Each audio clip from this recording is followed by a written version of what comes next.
Hello and welcome back to another deep dive. Today, we're not just dipping our toes in. We are jumping into the absolute deep end of the pool. And honestly, the water is freezing, the currents are incredibly strong, but there is a lifeline if you know where to look. We're talking about Keeping 13 by Chloe Walsh. Oh, this is a massive one. Uh, It's the second book in the Boys of Tommen series, and I really think we need to set the expectations right out of the gate here. Because if you're looking at the cover, which usually has a rugby ball or a jersey on it. right, exactly, a jersey or a ball, and you're thinking, oh, this is going to be a lighthearted, fun high school sports romance, you are going to be absolutely floored. It is not that. Floored is definitely the right word. I mean, yes, there is romance. There's the classic setup of the golden boy of rugby and the shy girl. But that is barely the surface layer. Underneath all of that, this is a visceral, high-stakes exploration of domestic abuse.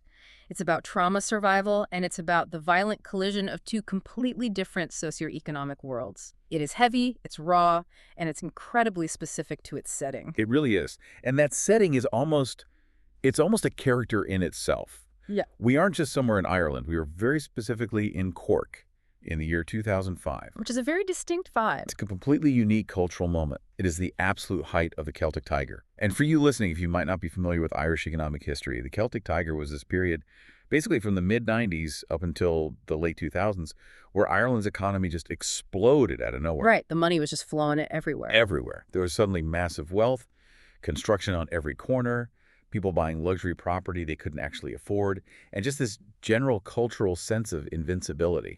And that is exactly what Tommen College represents in Keeping 13, right? It is the absolute peak of that economic boom. You have these teenagers driving their own brand new cars to school. Their parents are draped in designer clothes. It's this beautiful, insulated bubble of privilege where the biggest worry anyone has is a rugby match on the weekend. Yes, but the flip side of the Celtic Tiger, and this is crucial to the book, is that it didn't lift everyone up. The gap between the haves and the have-nots didn't just grow, it became a canyon. And that brings us straight to Elks Terrace. Elks Terrace. This is the council estate where our protagonist, Shannon Lynch, lives. So while Tommen College is basking in the glow of this economic miracle, Elks Terrace is rotting, literally rotting. It is neglected, it's deeply impoverished, and it's dangerous. The contrast Chloe Walsh creates here, it isn't subtle, it's a sledgehammer. You literally have characters driving BMWs maybe 5 minutes down the road from characters who are starving. Real, actual starvation. And before we get deep into the plot, we have to talk about the language. Because if you pick up Keeping 13, you aren't reading standard American English, and you aren't reading BBC British English.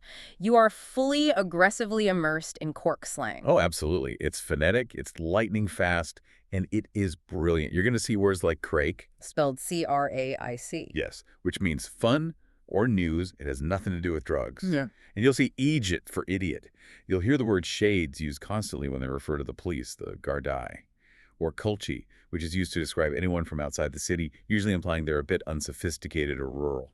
I just love that aspect of it. It forces you to slow down and actually hear the voices in your head as you read. It makes the world feel so lived in and real. It does, and it creates a sense of tribalism.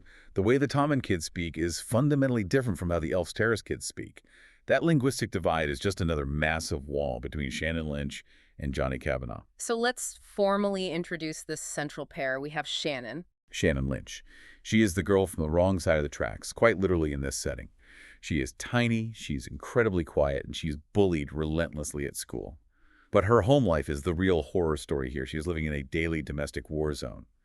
But what I really appreciate about how Walsh writes Shannon is that she isn't just a passive victim. She has this incredible, quiet resilience about her. She's trying to be invisible because in her specific world, being seen means getting physically hurt. And on the exact opposite side of the spectrum, we have Johnny Kavanagh. The king of the school. He's the captain of the rugby team. He is binding 13, or in the context of this specific book, Keeping 13. He's the fly half, the star player, the guy who essentially has the entire world resting in the palm of his hand. Except in this book, the star has fallen. Hard. He has fallen incredibly hard. We pick up in Keeping 13 right after a truly devastating injury. He has a torn adductor and athletic pubalgia. Okay, can we pause on that for just a second? Because The book throws those medical terms around quite a bit, but I really want to understand the gravity of it. Oh. Why is this specific injury such an absolute disaster for him? I mean, athletes get injured all the time. So, athletic pubalgia is often referred to as a sports hernia, but that's actually a bit of a misnomer. It's a severe tearing of the soft tissue in the groin area. Mhm. For a normal, everyday person, it's painful and requires rest. But for a rugby fly half, it's a potential career ender if it isn't handled perfectly. Wow. Because the fly half is the kicker. Their entire game, their entire physical mechanics relies on the violent snapping motion of the hip and groin to drive the ball down the field. Johnny hasn't just pulled a hamstring. He has destabilized his entire pelvic floor. Oh, ouch. Just hearing that hurt. It's brutal. Every single time he coughs, it hurts. Yeah. Every time he tries to sit up in bed, it's agony.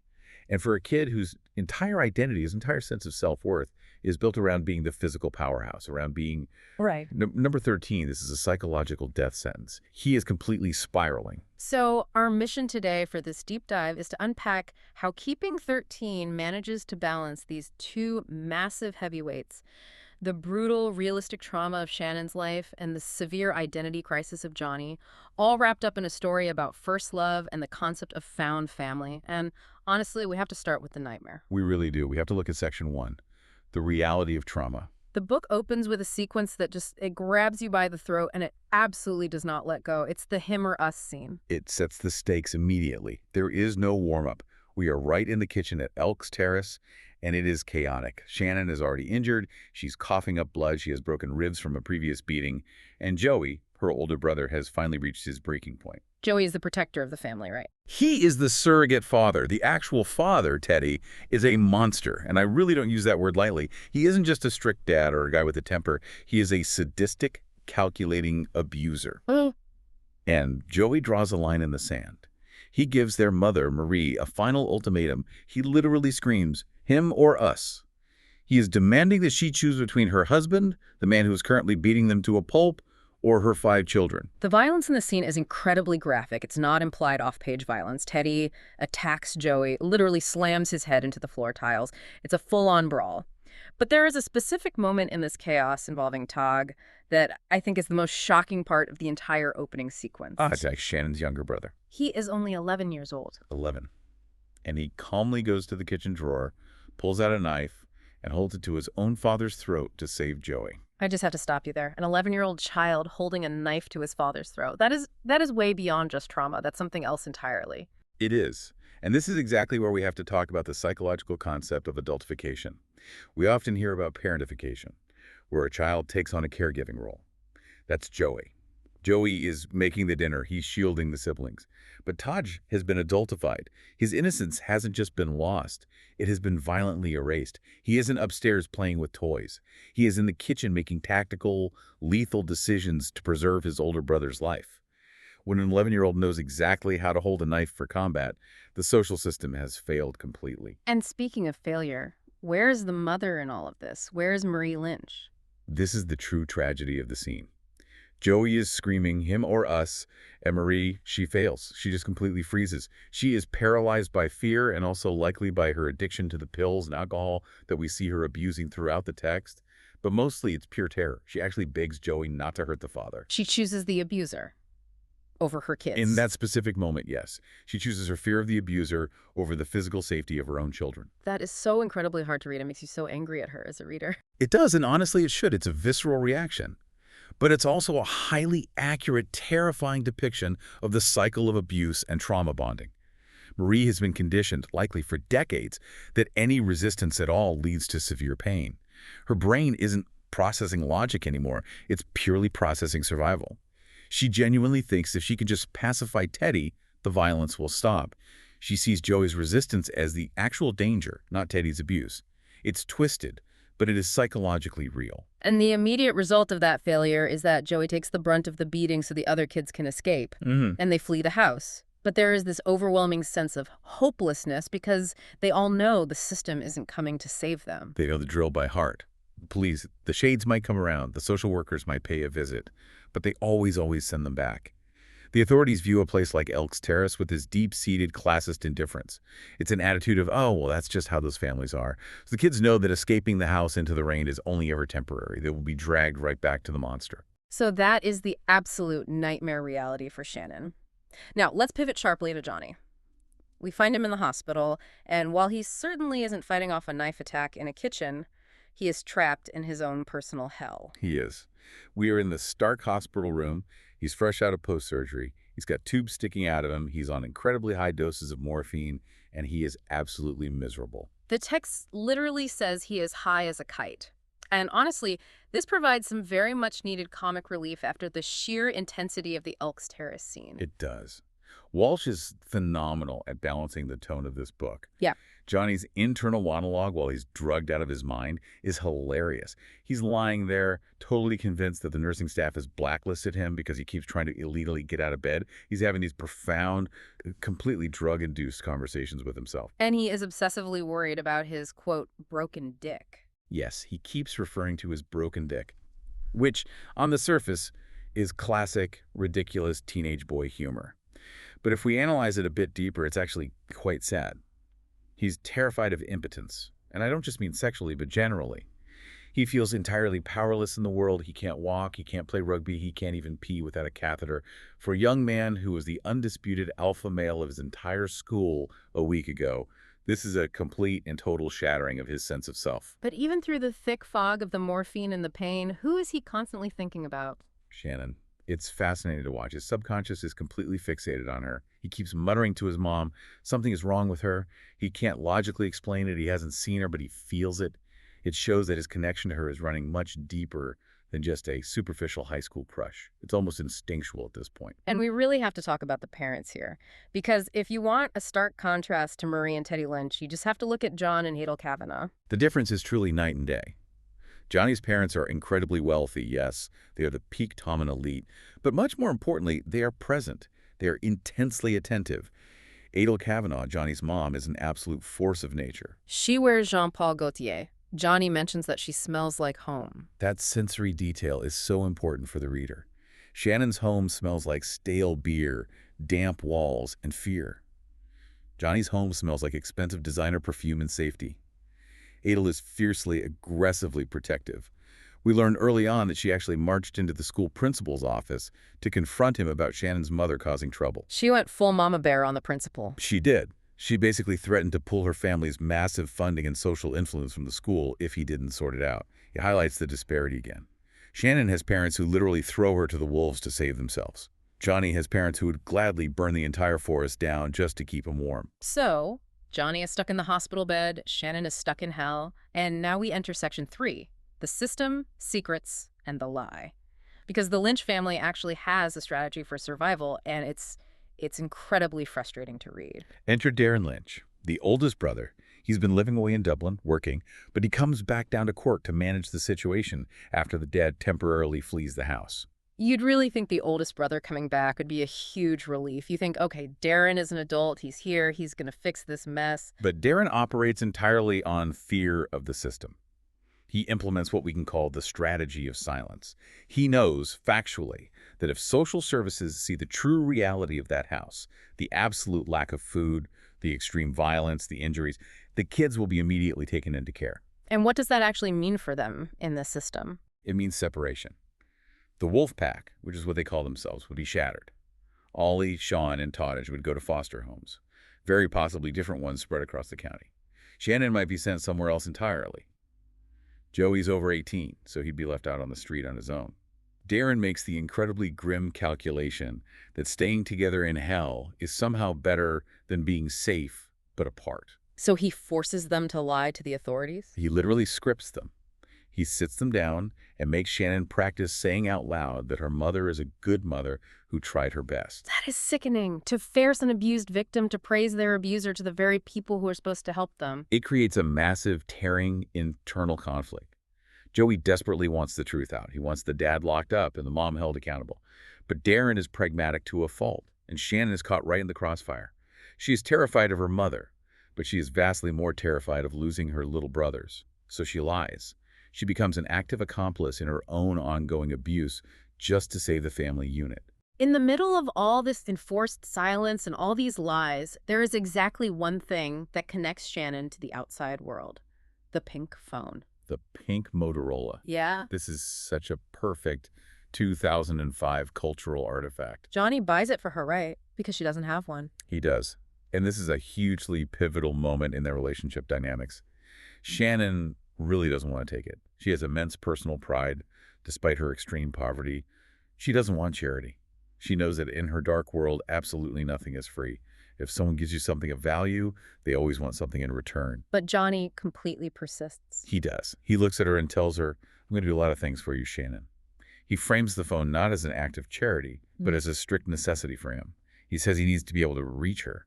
That pink phone becomes a lifeline. It is literally the only technological link between the safe fortress of Tommen and the dungeon of Elk's Terrace. Without that phone, the rest of the entire book does not happen. And thank God for that phone, because eventually the dam completely breaks. The situation at Elk's Terrace goes from bad to actively life-threatening. Which brings us to Section 4, the rescue mission. This is the massive turning point of the narrative.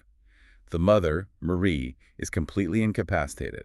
She's either passed out from a massive pill or alcohol binge, or she's just totally catatonic. The dad is long gone, and the food is completely gone. There is nothing. Shannon uses the pink phone. She calls Johnny in sheer desperation. And this is where we see Johnny's true character shine through all the rugby bravado. Remember, he is still on crutches. He is in agonizing physical pain. He is absolutely not supposed to be driving a car, but he doesn't hesitate for a single second. He grabs his car keys, he grabs his best friend Gibbsy, and they drive straight to Elk's Terrace. I really want to linger on the scene when they actually arrive at the house, because this is the moment where the two worlds finally collide physically. Johnny has heard rumors about it, he has guessed about the poverty, but now he smells it. He steps inside. It's harrowing to read. The house is freezing cold, literally freezing, because there is zero heating and it's raining outside. It's incredibly damp. It smells strongly of neglect and dirt.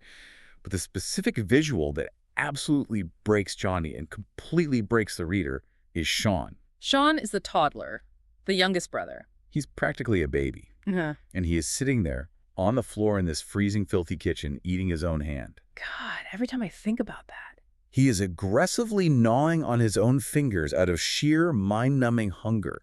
That is a detail you cannot unsee once you read it. It shifts the entire genre of the book in that moment, from a teenage drama to pure survival horror.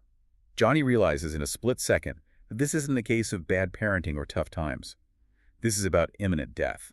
So he makes a decision, an executive, completely illegal decision. He doesn't call the cops. He doesn't call a social worker, because he knows Shannon's fears about the system. He decides to literally steal the children.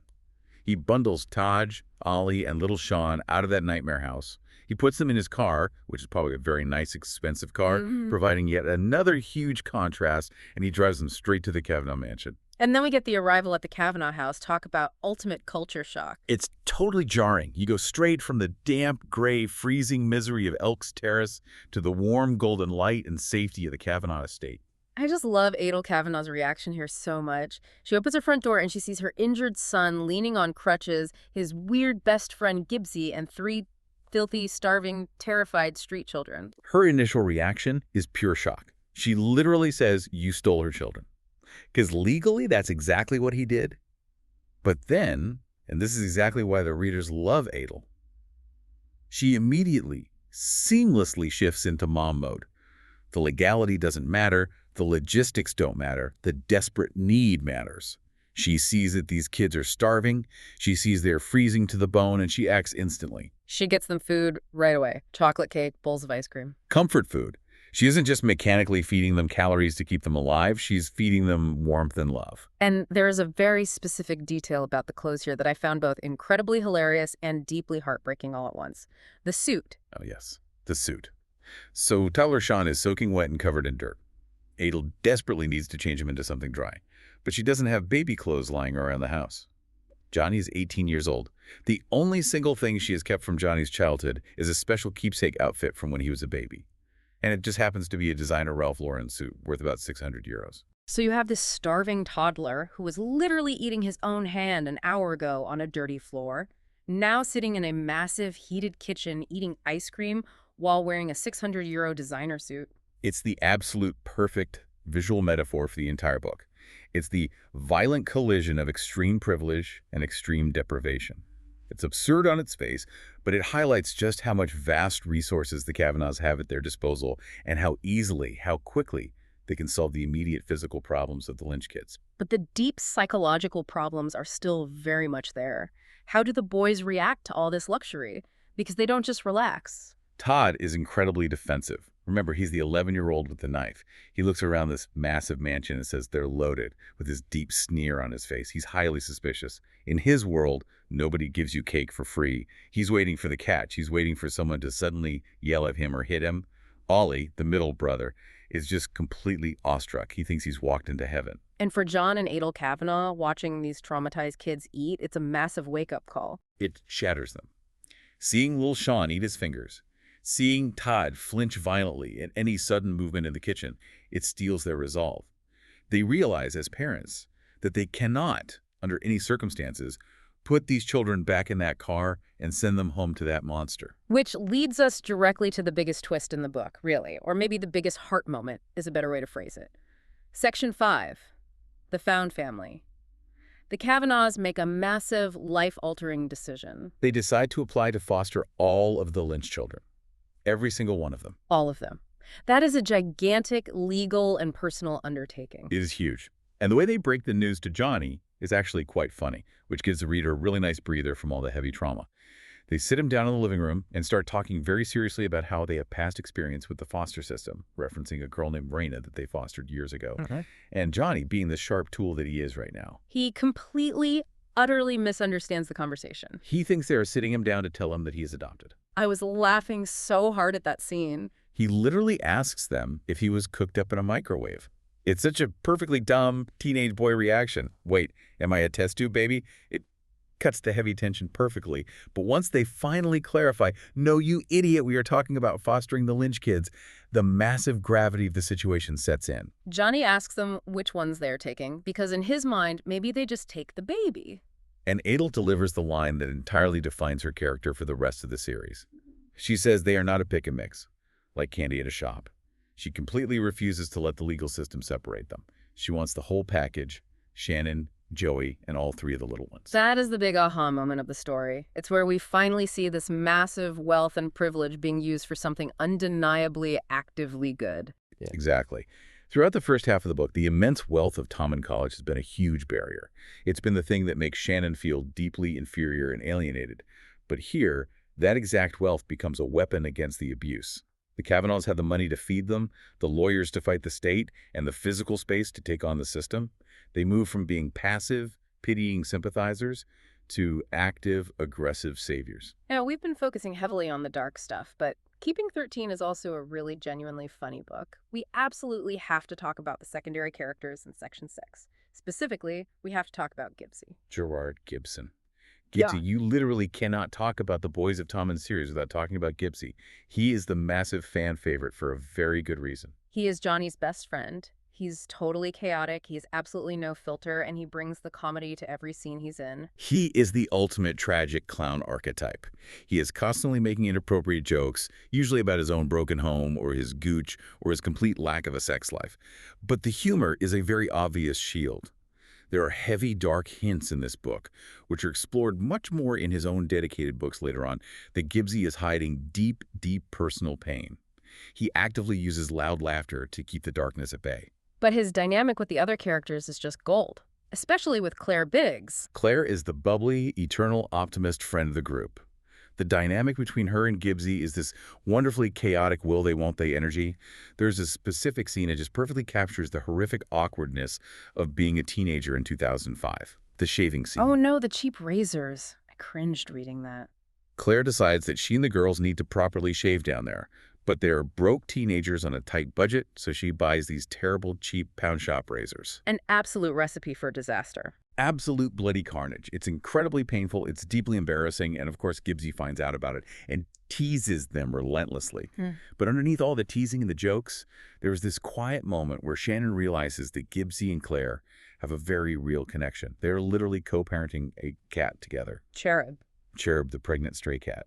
Gibbsy walks around the school complaining bitterly about the rising cost of kittens like he's a stressed-out teen dad trying to make rent. He's yelling that the price of Whiskas is scandalous. It's completely absurd, but it serves a very crucial narrative function. It grounds these characters. Yes, they are dealing with the horrific domestic abuse and career-ending injuries, But they're also dealing with weird cat pregnancies and terrible shaving decisions. Mm. It makes them human. It reminds the reader that at the end of the day, they are just kids. And we have Lizzie, too, in that friend group. Lizzie is the fierce, aggressive protector. She's the loyal friend who will literally physically fight anyone for you. And the girls all decide to do transition year or TY together. We should probably explain transition year for our non-Irish listeners because it's a very specific thing. Yes, very good point. In the Irish school system, typically around age 15 or 16, you have an entirely optional year sandwiched between the junior cycle and the senior cycle. It's called transition year. It's much less about rigorous academics and much more about personal maturity, getting work experience, and social bonding. It's very often called a DOS year by the students because you aren't rigorously studying for any state exams. So it basically gives them a whole lot of free time. Exactly. And that abundant free time is structurally crucial for the plot of Keeping 13. It allows the friend group to bond deeply, to hang out during the day, to have these long, unstructured stretches of just existing together. Most importantly, it gives Shannon the mental and physical space to actually heal from her trauma without the crushing pressure of studying for exams. Okay, let's move into section 7. Confrontation and justice. Because in a heavy book like this, you desperately want the bad guys to pay. And Shannon has a major tormentor at school, Bella. Bella is the classic mean girl archetype, but with a truly vicious, cruel streak. She has been constantly calling Shannon a slut. She's physically attacked her in the school bathrooms, and she even takes and circulates degrading photos of her. But Shannon finally gets some real justice against her. She does. There is a massive school board meeting. And shockingly, for once, the system actually works in Shannon's favor. The Lynch dad, Teddy, the abuser, actually shows up to the meeting. Now, he's absolutely not doing it because he's suddenly a good dad who cares about his daughter. Right. He's doing it entirely to save his own face and to intimidate people. But combined with the overwhelming pressure from the wealthy Kavanaghs, it works. Bella is formally expelled from Tommen. Her phone with all the photos is confiscated. Feels like a huge win for the good guys. It is a win.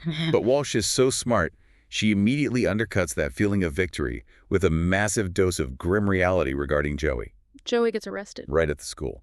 In handcuffs, in front of absolutely everyone. What exactly happens there? It's implied to be an altercation directly related to defending the family or dealing with the messy fallout from the abuse in the father. But the exact charge isn't as important as the stark contrast. That is the entire point. Bella, the rich, privileged bully, gets expelled and will quietly be moved to another fancy private school without a mark on her legal record. Joey, the desperately poor protector who has sacrificed his life for his siblings, gets put in steel handcuffs and treated like a violent criminal. It's the ultimate double standard of justice. It is. The rich get quiet consequences, the poor get permanent criminal records. And Shannon, because of her trauma, blames herself immediately. She literally says, "I'm a fuck-up." She internalizes Joey's very public arrest as entirely her fault, believing deep down that her mere existence only causes pain and ruin for the people she loves. Despite that huge wave of darkness, the book does move toward a very hopeful resolution. Which brings us to section 8, moving forward. Johnny makes a very big, life-altering decision about his own future. He does. Johnny is in his final year, or at least he should be. He has professional rugby scouts looking at him. He has a spot in the academy lined up. But he makes the massive decision to stay back. He decides to intentionally repeat a year, to do transition year, alongside Shannon. He puts his entire guaranteed professional rugby career on hold. He hits pause on his entire life stream. He calls it taking breathing space. He knows logically that he needs more time to recover physically from the pubalgia injury anyway, but much more importantly, he knows that if he leaves the school environment now, while Shannon is still so incredibly vulnerable, she might completely crumble. He chooses to stay behind to be her daily anchor. And Shannon does something really beautiful and special for him in return, the scrapbook. This is such a brilliant, beautiful callback in the narrative. Throughout the entire book, Johnny has been the ultimate provider. He gives her the pink phone, the car rides, the physical safety, the food. Shannon constantly feels like she has absolutely nothing of value to give him back. But she goes up into the massive Kavanagh attic, with Adel's help, of course, and digs through years of family archives. She meticulously makes a massive scrapbook of his entire rugby career for his 18th birthday. Why is that specific gift so significant to him? Because it proves to him that she truly sees him.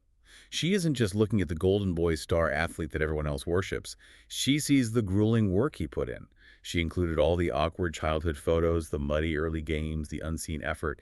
It completely validates his core identity at a time when he feels totally broken and useless because of his injury. It's her way of saying, you are so much more than just a rugby jersey, but I also deeply honor what that jersey means to you. And in return for that, Johnny gives her the jersey. The famous number 13 jersey, specifically his U20s jersey. Hence the title, Keeping 13. Exactly. The title has so many rich layers. He is literally fighting his own body to keep his number 13 position on the starting team. But by physically giving that jersey to Shannon to wear, he is symbolically saying, you are keeping me. She is the binding force holding his shattered identity together. He is entrusting his entire sense of self to her keeping. And the book finally ends on a really solid promise for the future. Yes. The Kavanaghs are officially fostering the Lynches. Johnny and Shannon are safely together. The little brothers are out of the cold. They are safe, eating good food and watching TV in a warm, comfortable room.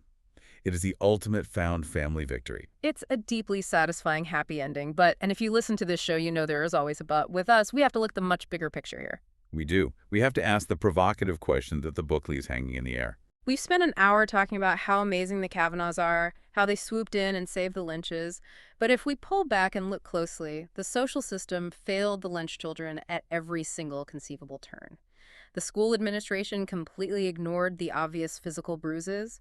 The neighbors in Elks Terrace ignored the screaming coming from the house. The state social workers followed their neat little protocols but achieved absolutely nothing to keep them safe. The only actual reason these children survived is pure blind luck. Just luck. They got incredibly lucky that Shannon happened to catch the eye of the rich, powerful rugby captain.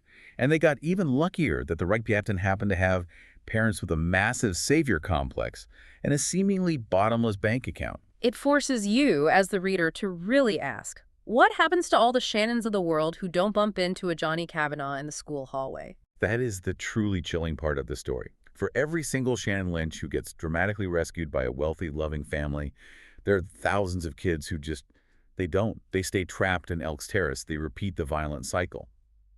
The story is a beautiful romance, yes, and it's a huge personal triumph for these specific characters. But the wider backdrop is a horrific tragedy about how easily vulnerable children fall right through the cracks of society unless someone with immense power decides, on a total whim, to actually care. Think about that for a second. It's a very sobering thought to end on, but I think that underlying reality is exactly what makes the book so much more important than just a standard teenage love story. Absolutely. It operates flawlessly as a romance, but it's fundamentally a sharp critique of the Celtic Tiger era, of the rigid class system, and of the total failure of the social safety net in Ireland at that time. Keeping 13 is an absolute roller coaster of a read. It's hilarious, it's deeply heartbreaking, and it's so incredibly authentically Irish. If you haven't read Keeping 13 yet, you need to do it. You really need to experience the raw emotion and the quick wit that we just couldn't fully capture in this deep dive. And the slang. You really need to read the slang for yourself. You definitely need the slang. Thank you so much for taking this deep dive with us today. Until next time, everyone. Take care of yourselves out there.